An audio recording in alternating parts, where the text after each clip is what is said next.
Good morning. ગયા લેક્ચરમાં આપણે વૈદિક અને અવૈદિક વ્યવસ્થા તંત્રનો અભ્યાસ કર્યો હતો. હવે વૈદિક અને અવૈદિક વ્યવસ્થા તંત્ર પૂરું થાય પછી જે આવે છે શ્રેણી વ્યવસ્થા તંત્ર. હવે સમજો બધા, એક વિશિષ્ટ પ્રકારનું જે આ વ્યવસ્થા તંત્ર છે આજના સમયમાં સૌથી વધુ એનો ઉપયોગ થાય છે એ શ્રેણિક વ્યવસ્થા તંત્ર. તો હવે સમજો બધા, શ્રેણિક વ્યવસ્થા તંત્ર શું છે?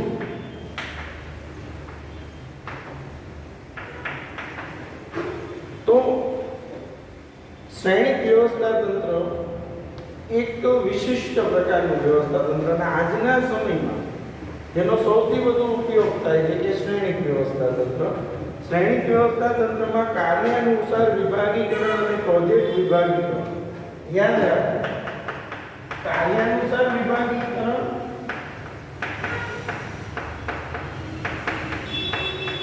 અને પ્રોજેક્ટ વિભાગીકરણ, આ બંનેનો સમન્વય. કાર્યાનુસાર વિભાગીકરણ અને પ્રોજેક્ટ વિભાગીકરણ, બરાબર છે. શ્રેણિક વ્યવસ્થા તંત્ર એ વ્યવસ્થા તંત્રના આધુનિક સ્વરૂપનું વ્યવસ્થા તંત્ર છે. મોડર્ન જે ઓર્ગેનાઇઝેશન કહેવાય, આજનું લેટેસ્ટ, એ શ્રેણિક વ્યવસ્થા તંત્ર છે. આ વ્યવસ્થા તંત્રમાં બે અલગ અલગ પ્રકારના માળખાઓ હોય છે, બરાબર છે. જો શ્રેણિક વ્યવસ્થા તંત્ર છે આજનું આધુનિક જમાનાનું, આધુનિક સમયનું એક આ વ્યવસ્થા તંત્ર છે જેમાં બે અલગ અલગ માળખાઓ હોય છે. બે અલગ અલગ માળખા હોય છે. એક છે પ્રોજેક્ટ માળખું અને બીજું છે સામાન્ય ક્રમનું માળખું. એક છે સામાન્ય ક્રમનું માળખું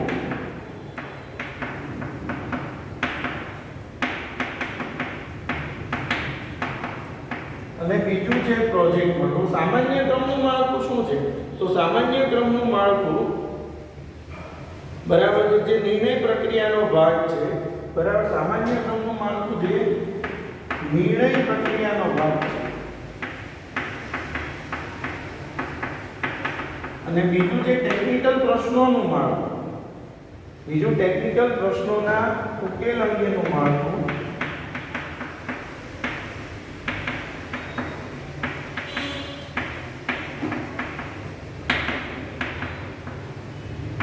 જેને પ્રોજેક્ટ માળખું કહે છે. એક સામાન્ય ક્રમનું માળખું અને બીજું ટેકનિકલ પ્રશ્નોના ઉકેલ અંગેનું માળખું, જેને પ્રોજેક્ટ માળખું કહે છે. આ બંને માળખાઓના સંયોજનથી, આ બંને, એક સામાન્ય માળખું અને બીજું પ્રોજેક્ટ માળખું, આ બંને માળખાઓના સંયોજનથી શ્રેણિક વ્યવસ્થા તંત્રની રચના કરવામાં આવે છે. આ બંને માળખાઓના સંયોજનથી ઉદ્ભવતા વ્યવસ્થા તંત્રને શ્રેણિક વ્યવસ્થા તંત્ર કહે છે. એટલે સામાન્ય માળખું અને પ્રોજેક્ટ માળખું બંનેના સમન્વયથી ઉદ્ભવતા વ્યવસ્થા તંત્રને શ્રેણિક વ્યવસ્થા તંત્ર કહે છે. આમ શ્રેણિક માળખું એ કાર્યાનુસાર તેમજ પ્રોજેક્ટ વ્યવસ્થા તંત્રની લાક્ષણિકતાઓને સમાવતું આધુનિક પ્રકારનું એક વિશિષ્ટ માળખું છે. આ પ્રકારના વ્યવસ્થા તંત્રમાં કાર્યાનુસાર વિશિષ્ટીકરણના લાભ મળી રહે છે તેમજ પ્રોજેક્ટ સંચાલન દ્વારા થતા લાભો પણ મળી રહે છે. તે બહુવિધ હુકમ પદ્ધતિઓનો ઉપયોગ કરતો, બહુવિધ, એક વ્યક્તિને એક કરતાં વધુ વ્યક્તિઓ હુકમ આપતી હોય એવું આમાં જોવા મળે છે. એટલે બહુવિધ હુકમ પદ્ધતિઓનો અમલ કરતો વ્યવસ્થા તંત્રીય માળખું છે. હવે એની રચનાની આપણે વાત કરીએ તો શ્રેણિક વ્યવસ્થા તંત્રની રચના કેવી રીતે થાય છે તો સમજો બધા.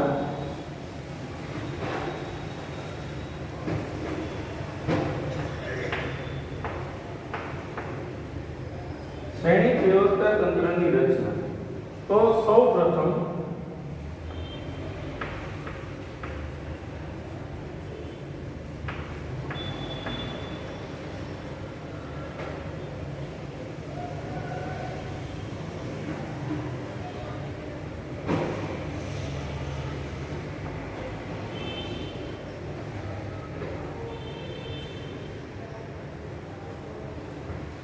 હવે અહીંયા સમજો બધા, પહેલા આપણે આ શું છે સમજાવવું.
બરાબર છે. હવે જો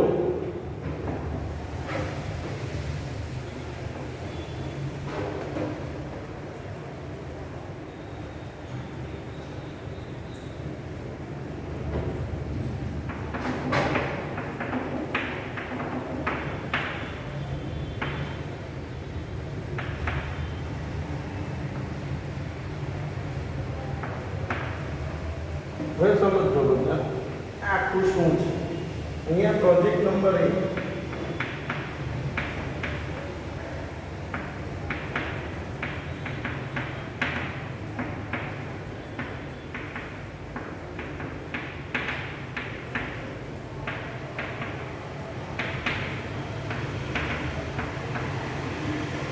સૌપ્રથમ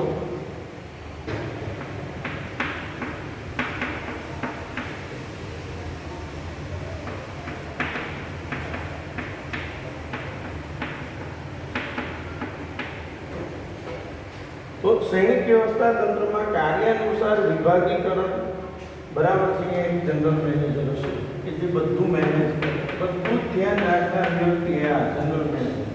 શ્રેણિક વ્યવસ્થા તંત્રમાં કાર્યાનુસાર વિભાગીકરણ, ઉત્પાદન, ગણિત, ઇજનેરી, સંશોધન અને વિકાસ. અને બીજું પ્રોજેક્ટ વિભાગીકરણ, પ્રોજેક્ટ નંબર 1, પ્રોજેક્ટ નંબર 2 અને પ્રોજેક્ટ નંબર 3. હવે કાર્યાનુસાર વિભાગીકરણ અને પ્રોજેક્ટ વિભાગીકરણ, હવે આખું માળખામાં શું હોય સમજો કે ભાઈ પ્રોજેક્ટ નંબર 1 છે એની અંદર એક વ્યક્તિને સંચાલક તરીકેની જવાબદારી સોંપી. એ ધંધાની અંદરનો જ માણસ કે અહીંયા સામની સાથે જ કામ કરતો હોય, એને જે કામ સોંપેલું હોય. હવે એને પ્રોજેક્ટ નંબર 1 નો સંચાલક બનાવ્યો. હવે એ વ્યક્તિ આ બધાના કોન્ટેક્ટમાં રહેશે અને આ લોકો ભેગા થઈને પ્રોજેક્ટ પૂરો કરશે. પ્રોજેક્ટ નંબર 2 કોઈ છે તેમાં એક સંચાલક હશે, એને કામ સોંપેલું છે, એને પણ આ બધા લોકોની જરૂર પડશે એટલે એ જનરલ મેનેજર અને આ સંચાલક આ બધા સાથે જનરલ મેનેજર છે બધા જ પ્રોજેક્ટનું ધ્યાન રાખશે. તો આ અધિકારીઓ આની સાથે બધા પ્રોજેક્ટના સંચાલક સાથે કોન્ટેક્ટમાં રહેશે. આ રીતે જે વ્યવસ્થા તંત્ર બને છે એને શું કહે છે? શ્રેણિક વ્યવસ્થા. હવે જનરલ મેનેજર છે આને પણ હુકમો આપશે અને આને પણ હુકમો આપશે. એવી રીતે આ વ્યક્તિઓને આમની જરૂર પડશે તો એમની સાથે પણ ચર્ચા વિચારણાઓ કરશે. તો જો વાંચીએ છીએ રચનામાં શ્રેણિક વ્યવસ્થા તંત્રમાં કાર્યાનુસાર વિભાગીકરણ અને પ્રોજેક્ટ વિભાગીકરણનો સમન્વય, કાર્યાનુસાર વિભાગીકરણ અને બીજું પ્રોજેક્ટ વિભાગીકરણ જોવા મળે છે. આ પ્રકારના વ્યવસ્થા તંત્રમાં દરેક પ્રોજેક્ટ મેનેજરને અલગ અલગ પ્રોજેક્ટ, દરેક પ્રોજેક્ટમાં એક મેનેજર છે. આ સંચાલક છે કે દરેક પ્રોજેક્ટ મેનેજરને એક પ્રોજેક્ટની જવાબદારી સોંપવામાં આવે છે. બરાબર. જેટલા પ્રોજેક્ટ હોય તેટલા પ્રોજેક્ટ મેનેજરની નિમણૂક કરવામાં આવે. પ્રોજેક્ટ મેનેજરની જવાબદારી પ્રોજેક્ટને સમયસર તેમજ સફળતાપૂર્વક પૂર્ણ કરો. પ્રોજેક્ટ મેનેજરની જવાબદારી શું છે? પ્રોજેક્ટને સમયસર અને સફળતાપૂર્વક પૂર્ણ કરવાની હોય છે. એટલે કે પ્રોજેક્ટ સમયસર અને સફળતાથી પૂર્ણ થવો જોઈએ. પ્રોજેક્ટ કાર્ય માટે જરૂરી નિષ્ણાતોના સ્ટાફને જુદા જુદા વિભાગમાંથી, હવે પ્રોજેક્ટ કરવા માટે જેટલા માણસોની જરૂર હોય એ બધા જુદા જુદા વિભાગમાં, ઉત્પાદનમાંથી, ખરીદીમાંથી, ઇજનેરી, સંશોધન બધામાંથી થોડા થોડા માણસોને લેવામાં આવે. આ કેવું છે? આ એક પર્ટિક્યુલર પ્રોજેક્ટ એને પૂરો કરવા માટે એને જેટલા માણસો જોશે એ બધા એ ધંધાના જ માણસો લેશે. જેવો પ્રોજેક્ટ પૂરો થાય એટલે પાછા પહેલા લોકો એમના સ્થાને કામ કરવા ચાલ્યા જશે. આ આખું તંત્ર છે આને શ્રેણિક વ્યવસ્થા તંત્ર કહેવાય. એટલે જો પ્રોજેક્ટ મેનેજરની જવાબદારી પ્રોજેક્ટને સમયસર તેમજ સફળતાપૂર્વક પૂર્ણ કરવાની. પ્રોજેક્ટ કાર્ય માટે જરૂરી નિષ્ણાતોના સ્ટાફને જુદા જુદા કાર્ય વિભાગમાંથી પ્રાપ્ત કરવામાં આવે છે. આ રીતે મેળવેલ નિષ્ણાતોને જુદી જુદી ટુકડીઓમાં વહેંચવામાં આવે. દાખલા તરીકે સંશોધન વિકાસ નિષ્ણાત, ઉત્પાદન રચના નિષ્ણાત, તકનીકી નિષ્ણાત, કોમ્પ્યુટર નિષ્ણાત વગેરે. એટલે આ જે જુદી જુદી ટુકડીઓ જે હોય એમાં જે તમે માણસોને લાવશો એને જુદા જુદા ભાગમાં વહેંચી દેશે. કોમ્પ્યુટર નિષ્ણાત છે, સંશોધન નિષ્ણાત છે, તકનીકી નિષ્ણાત છે, ઉત્પાદન રચના નિષ્ણાત છે. આ નિષ્ણાતોને પ્રોજેક્ટ કાર્ય દરમિયાન જે તે વિભાગમાંથી મેળવવા. મેં શું કીધું? જે તે વિભાગ. આ બધા વિભાગો ક્યાંથી આ પ્રોજેક્ટ પૂરો કરવા. ધારો કે પ્રોજેક્ટ નંબર 1 માં 15 જણાની જરૂર છે, તો જેવા માણસો જો એમાં બધામાંથી થોડા થોડા માણસોને લેવામાં, જેવો એ પ્રોજેક્ટ પૂરો થાય એટલે બધાને ત્યાં પાછા મોકલી દેવામાં આવે છે. તો જુદા જુદા વિભાગોમાંથી મેળવવામાં પ્રોજેક્ટ પૂર્ણ થતાં તેમના મૂળ વિભાગમાં તેમને પરત મોકલી દેવામાં આવે છે. ઉપરના ચાર્ટ પરથી સ્પષ્ટ થાય છે કે શ્રેણિક વ્યવસ્થા તંત્રમાં સત્તાનો પ્રવાહ બેવડો હોય છે. જેમ કે જનરલ મેનેજર તરફથી વિવિધ વિભાગોને તેમજ વિવિધ પ્રોજેક્ટના સંચાલકોને ઉપરથી નીચેની તરફ સીધી રેખામાં સત્તાનું વહન કરવામાં આવે છે. એટલે તમે જો જનરલ મેનેજર અહીંયા શું કરશે? પોતાની સલાહ સૂચન આપશે ને આ પ્રોજેક્ટના માણસો અહીંયા સલાહ સૂચન આમ જાય છે અને આમ એટલે અહીંયા સલાહ મળશે ને અહીંયા. એટલે જનરલ મેનેજર છે એ આમની સલાહ આપે છે ને આ બધા નિષ્ણાતોને પ્રોજેક્ટના કે મુખ્ય માણસો એને પણ સલાહ સૂચન આપે. એટલે અહીંયા સત્તાનો પ્રવાહ બેવડો હોય છે. બરાબર. જેમ કે જનરલ મેનેજર તરફથી વિવિધ વિભાગોને તેમજ વિવિધ પ્રોજેક્ટના સંચાલકોને ઉપરથી નીચેની તરફ સીધી રેખામાં સત્તાનું વહન કરવામાં. ડાબી બાજુએ તે પણ દર્શાવવામાં જોઈએ કે દરેક પ્રોજેક્ટ અને પ્રોજેક્ટ મેનેજર સ્વતંત્ર રીતે કાર્ય કરે, જે માટે જરૂરી નિષ્ણાતો જુદા જુદા વિભાગોમાંથી મળેલ વ્યક્તિઓ છે. આ રીતે વ્યવસ્થા તંત્રમાં એક શ્રેણી એટલે હાર અને સ્તંભ શ્રેણિકની રચના થાય છે. બરાબર છે. આ રીતે એક શ્રેણિકની રચના થાય છે જ્યાં ટેકનોલોજી અને કામગીરી બંને મહત્વના હોય. જ્યાં ટેકનોલોજીનું પણ મહત્વ છે અને કામગીરીનું પણ મહત્વ છે. તો જ્યાં ટેકનોલોજી અને કામગીરી બંને મહત્વના હોય ત્યાં સમન્વય કરવાનો આવશ્યક અને ત્યાં પ્રકારનું વ્યવસ્થા તંત્ર વધુ અનુકૂળ સાબિત થાય છે. જ્યાં ટેકનોલોજી પણ મહત્વના છે અને કામગીરી પણ મહત્વની છે ત્યાં આ વ્યવસ્થા તંત્ર જોવા મળે છે.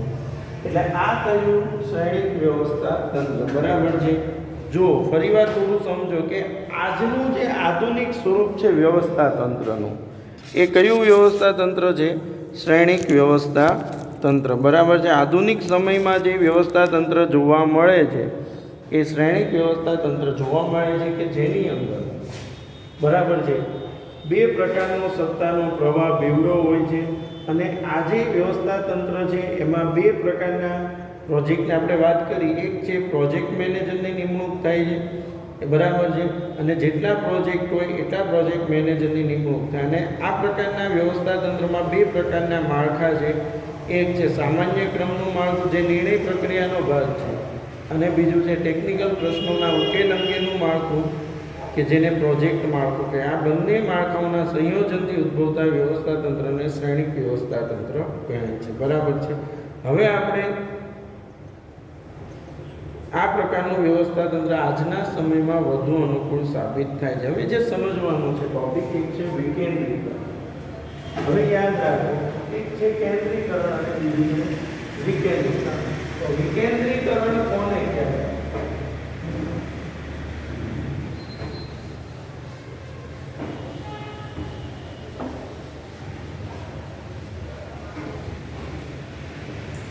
તો વિકેન્દ્રીકરણ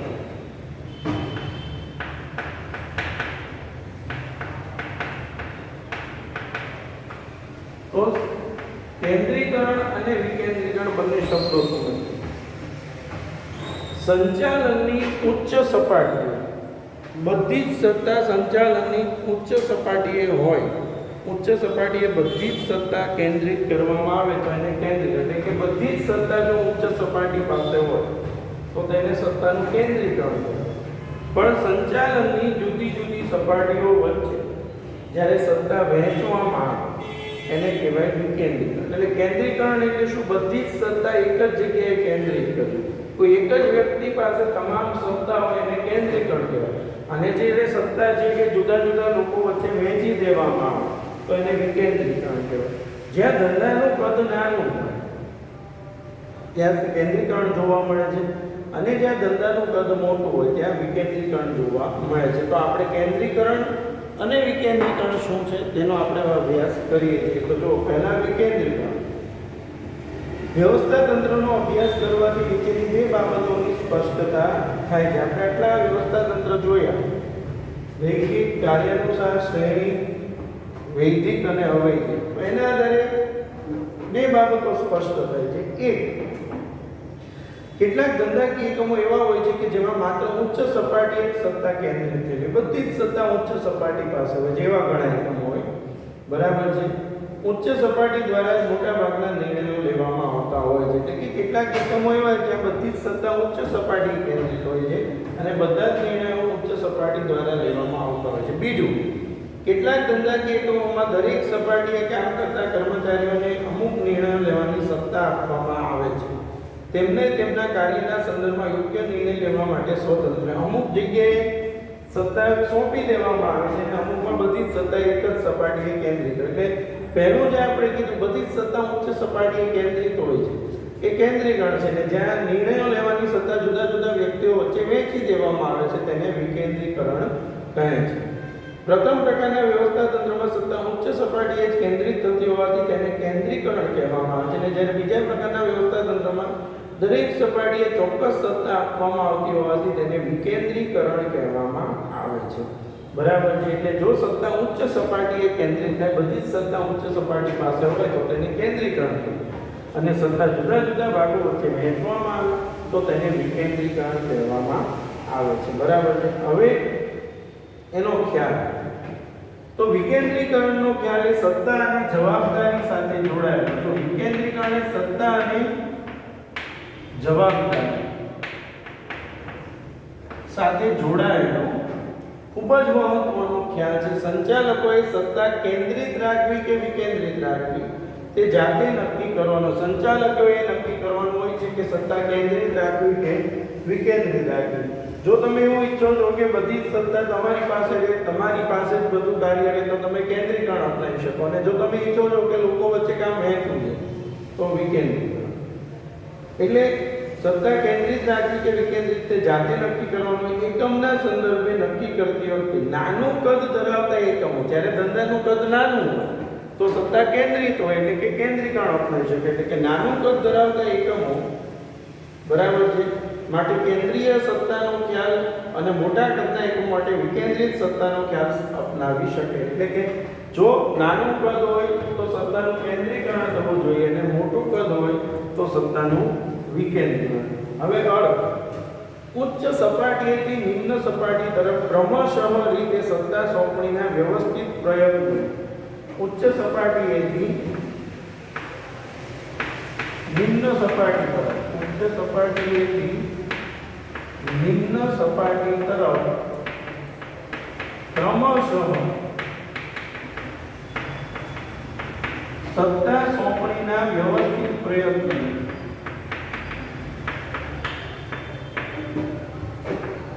વ્યવસ્થિત પ્રયત્નનું વિકેન્દ્રીકરણ કહે છે.